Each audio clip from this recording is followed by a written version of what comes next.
Mind if I sit here? Go ahead. Mind if I sit here? It was almost midnight on the fourth floor of the main library. There were plenty of empty seats, but she chose the one by the window right next to a stranger. Go ahead.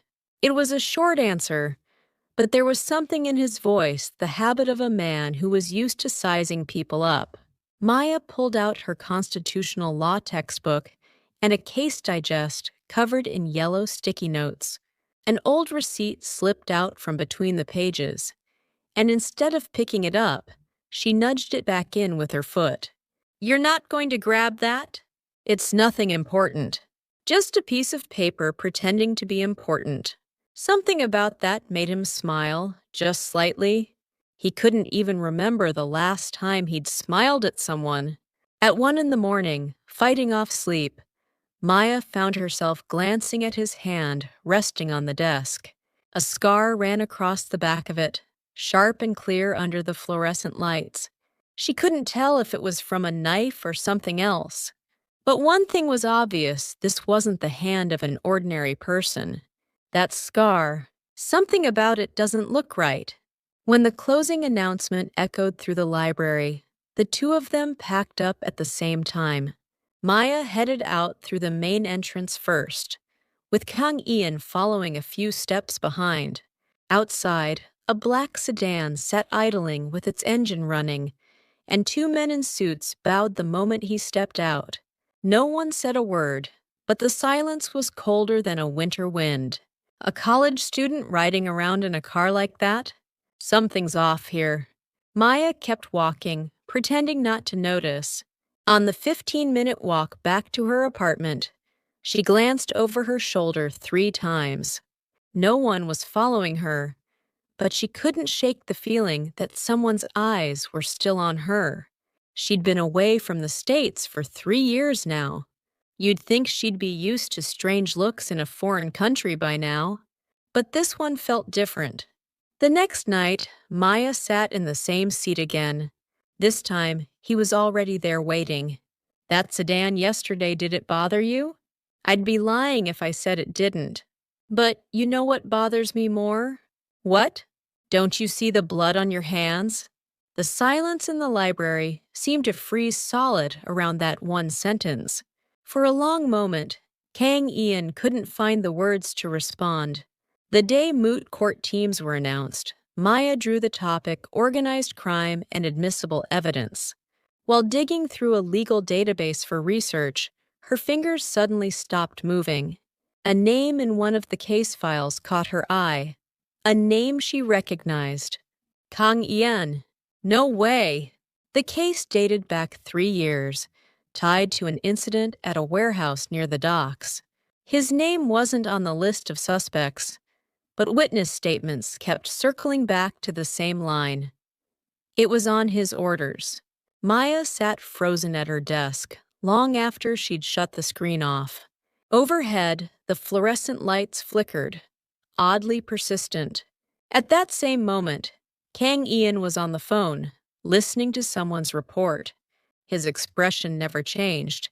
He only tapped his fingers twice against the desk.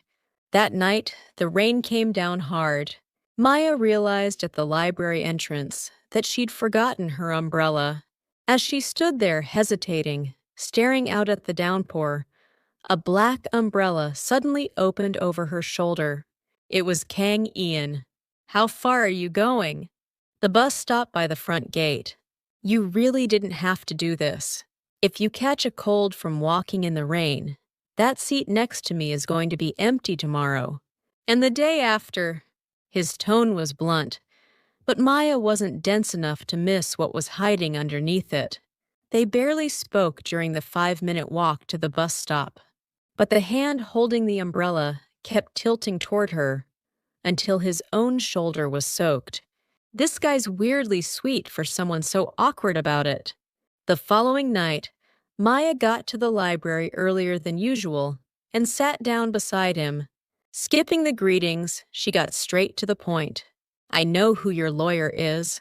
But honestly, you don't need a lawyer. You need a prosecutor. Kang Ian's hand froze around his pen. Slowly, he turned to look at her. Careless words like that can get you hurt. His voice had dropped low and cold. For a second, Maya's heart seized up at the look in his eyes. But she didn't look away. If I scared that easily, I wouldn't have come to law school in the first place. That answer left him speechless for a moment. It had been a long time since a threat hadn't worked on someone. Eventually, he let out a faint smile and looked away. A law student shouldn't joke around like that. It wasn't a joke. In that brief instant, Maya didn't miss the way his shoulders, tense a moment ago, finally relaxed. A heavy silence settled between them. Kang Ian closed his materials, stood up, then sat back down. Running away wasn't his style. How much do you actually know? Not much. Just enough to be scared. At that, Kang Ian let out a short breath. People who admitted to being afraid and still didn't run, those were rare in his world. From that night on, without ever asking for her schedule, Kang Ian memorized exactly when Maya showed up at the library. He didn't even realize he was doing it. Everyone he'd ever kept close either feared him or tried to use him. Maya was neither. Why doesn't that woman run from me? One ordinary Tuesday afternoon, Maya found a plain white envelope in her mailbox, no return address. Inside was a single photo, her own back, standing in front of the library's main entrance. There was no name, no date, nothing to indicate who'd taken it or when. Just a single number, handwritten in the corner 3. Is this the third warning? Or the third chance? Maya shoved the envelope to the bottom of her bag and headed to the library like any other night. She was scared, but she wasn't about to back down. The moment she sat down, Kang Ian spoke first. Did you check your mailbox today? Did you send that? No, but I know who did. For the first time, something steady in his voice cracked. Just slightly. Maya's classmate Dawn hadn't answered her phone in 3 days. The last place anyone had seen her was the library lobby, sitting in front of a lecture video. The department bulletin board posted a brief notice, temporary leave of absence, personal reasons. Maya read that line 3 times. Personal reasons? Who's supposed to buy that lie? It hit Maya suddenly. Dawn's last presentation topic had overlapped with the same dock area case tied to Kang Ian. A chill ran through her fingers. That night, she arrived at the library later than usual. He was already there, and 2 strange men sat in the seats beside him. Don't sit there tonight. Why not? Don't ask. Just don't. For the first time, he'd given her an order. Maya obeyed without a word and moved to a different seat. But her mind couldn't settle so easily. From a distance, his expression looked different from usual, no trace of warmth. His jaw locked tight. It was the face of a man swallowing his own anger. And yet, strange as it was, that look felt oddly familiar, a shadow of the same brief smile he'd given her the very first night they met. Past midnight, after the 2 strange men finally left, Kang Ian rested his forehead against the desk and didn't move for a long while. Maya watched him from a distance before walking over. Did your people take Dawn? No, but I know who did. He lifted his head and met her eyes. For the first time, there was something like guilt in them. Your friend disappeared because my world reached into yours. So from now on, I need you to keep your distance from me. What does that even mean? Keep my distance, just like that? He stood up without answering. Maya grabbed his arm. You're trying to carry all of this on your own to protect me, aren't you? Don't you get that running off alone is scarier than facing it together? Kang Ian sank back down into the chair. Whatever he'd been holding back for days seemed to give way at that one sentence. I've spent years keeping people at a distance. Everyone I ever let close ended up hurt or gone.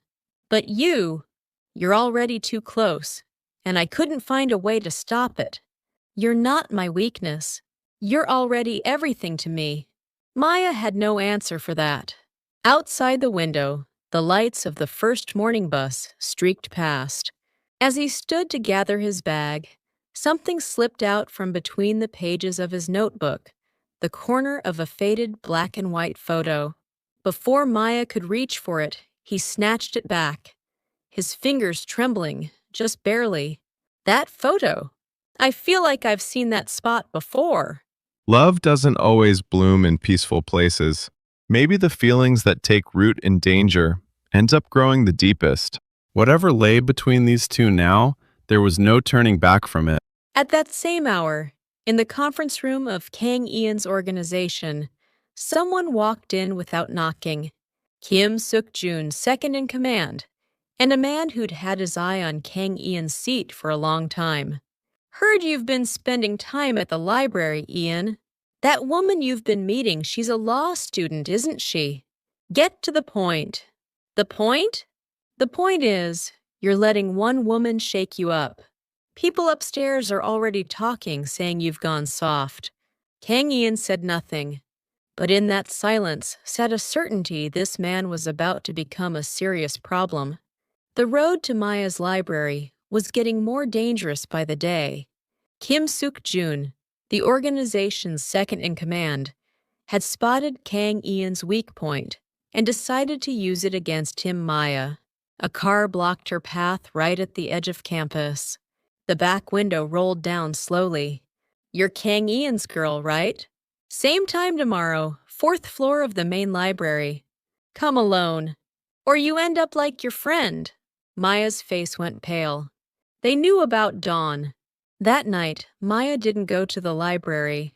Instead, she called Kang Ian the first time she'd ever reached out to him first. Hello? Some stranger threatened me. Said to come to the 4th floor tomorrow, alone. If I don't. There was a pause on the other end, the sound of someone steadying their breath. That short silence said more than words could have. Don't go. Not under any circumstances. Then what am I supposed to do? Just hide and wait? Kang Ian thought for a long time, like a man standing at a fork in the road. Come to my office tonight. Kang Ian's office wasn't what Maya had pictured. Clean black and white interior. A city skyline glowing through the window in one corner. He pulled something out of his desk drawer, the black and white photo. Have you seen this before? That's the 4th floor of the library, where you always sit. He turned the photo slowly so she could see it. In it sat a young woman, a book open in front of her. Her face looked just like his. That's my sister, Kang Minji. She went to that same school, studied law in that same library. 3 years ago, because of something I was tangled up in, she was killed on the street. Maya couldn't even breathe. That seat, it was always hers. Every time I went there, it felt like she was still sitting in it. But then, he looked at Maya, his eyes carrying both guilt and resolve. Meeting you made life start mattering more to me than death. Ever since Minji died, I knew I needed to get out of this world. I just never had a reason to. Then I met you, and for the first time, I had one. Maya didn't say a word back. She simply reached out and held his hand. Kang Ian stood, and Maya rose with him. He cupped her face gently in his hands. Tomorrow, don't go anywhere near that library. Just trust me. What are you going to do? I'm going to make sure Kim Suk-jun understands that if he touches you, he loses everything he has. Maya had a rough idea of what that meant. He was putting everything he'd built on the line to protect her. And what about you? That's my problem. Don't worry about me. When he pulled her into his arms, Maya broke down crying against his chest for the first time. At 4 a.m, Kang Ian gathered the organization's key members and gave a single order. Kim Suk-jun, leave this city by midnight tonight, or the file I've put together goes straight to the prosecutor's office. The documents he held detailed every piece of corruption inside the organization, including everything tying Kim Suk-jun to a crime. Handing it over was in essence cutting his own lifeline. But a single threat like that wasn't going to make Kim Suk-jun back down so easily. He took the documents and smiled quietly. "Ian, you actually think this is over?" He pulled out his phone and sent a short text. The name on the screen was Dawn's. "They've got paperwork. I've got a person. Let's see you call this over, Ian." The next afternoon, Maya headed to the window seat on the 4th floor. Kang Ian was already there, looking exhausted, but with something like relief in his eyes. "Is it over?" "For now. Kim Suk-jun will lay low for a few days." That phrase "for now" unsettled Maya. Kang Ian knew it too. This wasn't really the end. From now on, this seat belongs to both of us. Minji's gone, but at least here, I don't want to lose anyone else. Maya sat down beside him. Neither of them noticed the unfamiliar car parked quietly in the library lot, far off in the distance. That same car had been showing up in the same spot in the library parking lot for 3 days straight. When one of Kang Ian's men reported it, he simply nodded like he'd already known. "I knew it." "This isn't over." That night, a video file arrived on Kang Ian's phone. The sender was Kim Suk-jun. The video showed a familiar face Dawn, hands bound, sitting in the corner of a rundown warehouse. "Don't hand that file to the prosecutor, Ian, or you're never seeing this girl again." Kang Ian called Maya immediately to tell her what was happening. "Kim Suk-jun has Dawn. I need you to stay completely out of this. I'm handling it this time." "Okay." But the look on Maya's face after she hung up the phone told a very different story than the word "okay." At that exact moment, a text from an unknown number landed on Maya's phone. "If you want to see Dawn again, come to the front gate alone. Tell Ian and she dies first." Maya stood there and steadied her breathing. She was terrified, but she didn't hesitate. "If I tell Ian, it'll be too late. Dawn's life comes first." She grabbed the small voice recorder pen she always carried and left a short message for Kang Ian. "Don't worry. Just keep building your case against Kim Suk-jun. I've got a plan of my own." A black sedan was already waiting at the front gate.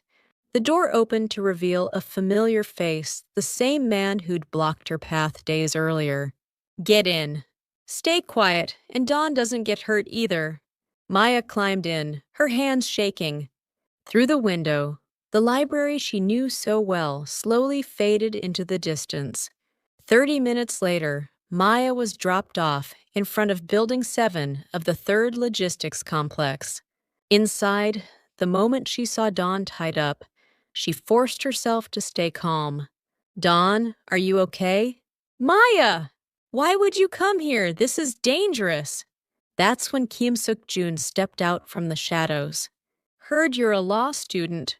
Quick on your feet, too, apparently. Didn't expect you to come alone. If you think threatening Ian is going to get you what you want, you're way off. He's already handed every piece of evidence to the prosecutor." "What?" From that moment on, the recorder pen tucked inside Maya's bag was capturing every single word. "I doubt that. Ian's not the type to throw away the one card he's holding. Just like that. The second you took both of us hostage, he stopped having anything left to lose." "Guess you missed that part." Before she'd even finished speaking, the warehouse door burst open and Kang Ian charged in with his men. He'd tracked her location the moment he got her message. "It's over, Kim Suk-jun. Over. Are you sure that filing's even real? A guy like you, handing over paperwork that destroys his own organization with his own hands? I'm not buying it." Kang Ian froze for a split second at that. A confident smile crept back onto Kim Suk-jun's face. "Knew it. You were bluffing." He raised his gun and pointed it at Maya. In an instant, Kang Ian stepped in front of her. "Take one more step, and she's the first one I shoot. Go ahead and shoot. But first, want to hear what's recorded on this pen?" Maya pulled the recorder pen out of her bag. The smile on Kim Suk-jun's face froze instantly.